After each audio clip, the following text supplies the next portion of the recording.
दोस्तों नमस्कार, स्वागत है आप सभी के। अगर फिर से आई चलते हैं मध्य प्रदेश हुआ की ताजा खबरों क्यों, लेकिन उससे पहले अगर आपने अभी तक इस चैनल को सब्सक्राइब नहीं किया तो सब्सक्राइब कर लें, जिससे कि आपको मध्य प्रदेश हुआ की ताजा खबर रोजाना मिलती रहे। पहली बड़ी खबर, मध्य प्रदेश के मेडिकल छात्र नहीं दे पाएंगे नीट पीजी की परीक्षा। अंधकार में छात्रों का भविष्य। केंद्रीय स्वास्थ्य एवं परिवार कल्याण विभाग ने नेशनल परीक्षा बोर्ड के माध्यम से होने वाले नीट पीजी परीक्षा में मध्य प्रदेश के MBBS होने के बाद इंटर्नशिप कर रहे छात्रों को नजरअंदाज कर दिया है। राजनीतिक रूप से प्रभावशाली राज्यों के दबाव में इंटर्नशिप कंप्लीशन की कट ऑफ डेट 31 मार्च से अब 30 जून कर दी गई है, लेकिन मध्य प्रदेश में मेडिकल यूनिवर्सिटी के रिजल्ट देर से आने के कारण प्रदेश के 1500 से अधिक छात्र इस परीक्षा से वंचित रह जाएंगे। मकर संक्रांति के बाद मध्य प्रदेश में बढ़ी कोरोना मरीजों की संख्या। आपको बता दें कि मध्य प्रदेश में मकर संक्रांति पर्व के बाद एक बार फिर से कोरोना पॉजिटिव मरीजों की संख्या बढ़ने लगी है। 2 नए मामले सामने आने के साथ ही आशंका जताई जा रही है कि आने वाले दिनों में मरीजों की संख्या और भी बढ़ सकती है। 13 जनवरी को जबलपुर में एकमात्र कोरोना पॉजिटिव मरीज के मिलने की पुष्टि हुई थी।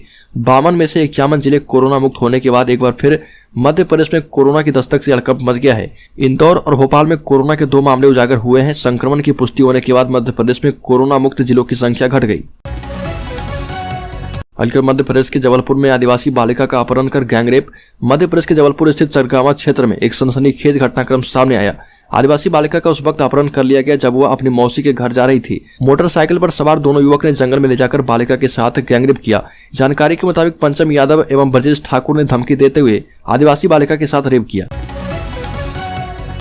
बागेश्वर धाम के पीठाधीश्वर धीरेन्द्र कृष्ण शास्त्री ने महाराष्ट्र के नागपुर से कथा छोड़कर आने पर सफाई दी और कहा कि गुरुजी के जन्मदिन के कारण सभी जगहों की कथा से 2-2 दिन कम कर दिए गए थे और इसलिए नागपुर की कथा से भी 2 दिन कम किए गए। आपको बता दें कि बागेश्वर धाम सरकार पर आरोप लगा था कि अखिल भारतीय अंधश्रद्धा निर्मूलन समिति की चुनौती के बाद वो महाराष्ट्र के नागपुर से कथा बीच में ही छोड़कर चले आए थे। हालांकि बागेश्वर धाम सरकार ने जवाब दिया कि हाथी चले बाजार कुत्ता भोके हजार। ये भी कहा कि हम आगे भी दरबार लगाते रहेंगे, जिसको भी संदेह है वो दरबार में जरूर आए।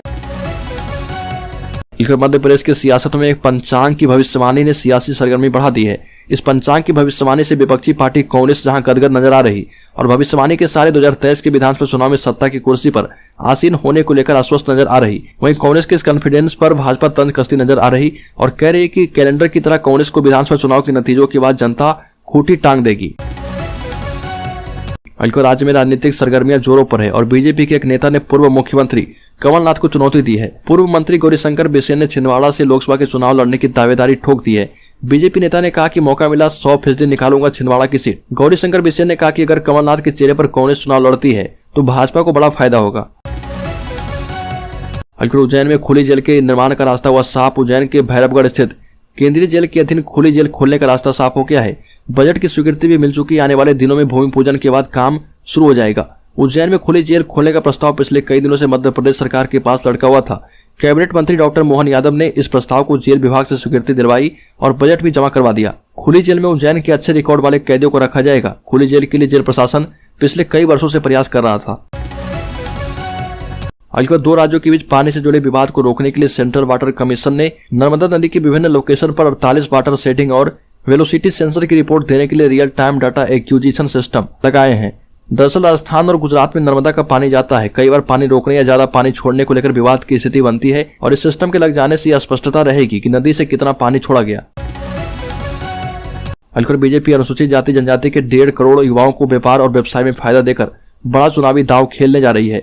प्रदेश में महाराष्ट्र और गुजरात की तर्ज पर इन युवाओं को स्वरोजगार एवं उद्योग में नए अवसर देने के लिए नई नीति तैयार की जा रही है और इसके लिए सरकार ने वित्त मंत्री जगदीश देवड़ा की अध्यक्षता में समिति गठित की है। आपको बता दें कि 4 मंत्रियों की समिति गठित की गई है जो कि 1.25 करोड़ SC/ST युवाओं को रोजगार देगी। समिति महाराष्ट्र और गुजरात में SC/ST वर्ग के युवाओं के लिए बनाई गई नीति का अध्ययन करेगी, साथ ही Dalit Indian Chamber of Commerce and Industries से इस मामले में सुझाव लेगी।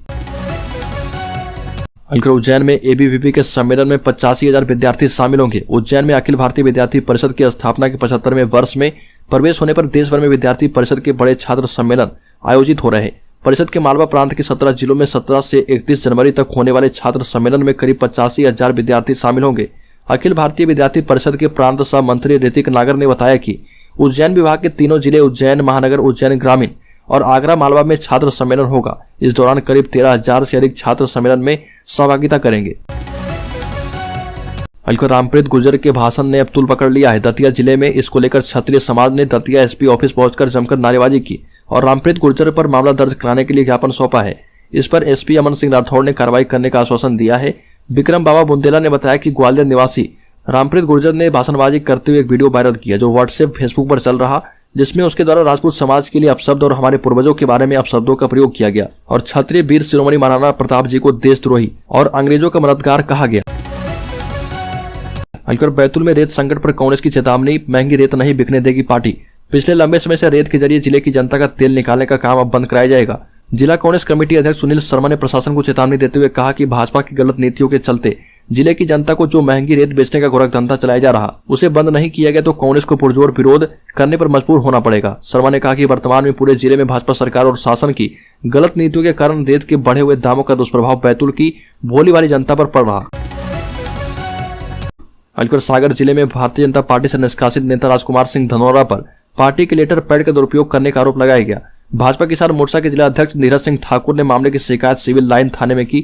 शिकायत पर पुलिस ने कार्रवाई करते हुए राजकुमार धनोरा के खिलाफ प्रकरण दर्ज कर लिया है। पुलिस थाने में भारतीय जनता पार्टी किसान मोर्चा के जिला अध्यक्ष धीरज सिंह राठौर ने शिकायत में बताया कि राजकुमार सिंह धनोरा पूर्व में भारतीय जनता पार्टी किसान मोर्चा के जिला अध्यक्ष थे।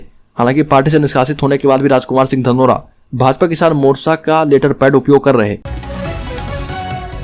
मध्य प्रदेश के धार जिले के मनावर में चुनावी सभा कर लौट रहे मुख्यमंत्री शिवराज सिंह चौहान का हेलीकॉप्टर अचानक से खराब हो गया। हेलीकॉप्टर ने सीएम को लेकर उड़ान भरी ही थी कि पायलट को इंजन से कुछ आवाजें आई। हेलीकॉप्टर हवा में लहराने लगा, जिस पर पायलट ने सूझबूझ दिखाते हुए हेलीकॉप्टर की मनावर में ही इमरजेंसी लैंडिंग करवा दी। इसके बाद सीएम शिवराज सिंह चौहान कार में बैठकर धार के लिए रवाना हुए। यहाँ पर चुनावी सभा में सीएम शिवराज सिंह चौहान ने मंच से बताया कि उनके हेलीकॉप्टर के साथ आसमान में क्या हुआ। मुख्यमंत्री शिवराज सिंह चौहान ने एक बार फिर से कहा कि मैं पार्टी का कार्यकर्ता हूं, मैं अपने लिए कोई भूमिका तय नहीं कर सकता। अगर पार्टी नेतृत्व कहेगा तो मैं दरी बिछाने के लिए भी तैयार हूं। शिवराज सिंह चौहान ने यह बात दिल्ली में दोहराई और वहां राष्ट्रीय कार्यकारिणी की बैठक में भाग लेने पहुंचे थे। इकोनॉमिक टाइम्स के एक सवाल के जवाब में सीएम शिवराज सिंह चौहान ने कहा कि एक अच्छा कार्यकर्ता पार्टी के आदेश को फॉलो करता है, वो अपने बारे में खुद फैसले नहीं लेता। पार्टी को पता है कि किस कार्यकर्ता से क्या काम लेना है। शिवराज सिंह चौहान से जब पूछा गया कि राज्य छोड़कर आप राष्ट्रीय राजनीति में अपने आप को कहां देखते हैं, इस पर शिवराज सिंह चौहान ने कहा कि मैं केवल भाजपा का आम कार्यकर्ता हूं। चंबल के भिंड में 3 लोगों की हत्या के बाद तनाव घात लगाकर अंधाधुंध गोलियां चलाई। भिंड जिले में 10 से ज्यादा हथियारबंद लोगों ने 3 लोगों की हत्या कर दी। सरपंच चुनाव के बाद से ही दोनों गुटों में विवाद चला आ रहा था। यह विवाद रात फिर से गहरा गया। दोनों पक्षों ने चैलेंज देते हुए एक दूसरे को निपटाने की धमकी दी है और इसके अगले दिन एक पक्ष ने घात लगाकर दूसरे पक्ष पर 5 लोगों पर अंधाधुंध फायरिंग कर दी। इसमें 3 लोगों की जान चली गई। घटना मेहगांव थाना क्षेत्र के पचेरा गांव की है।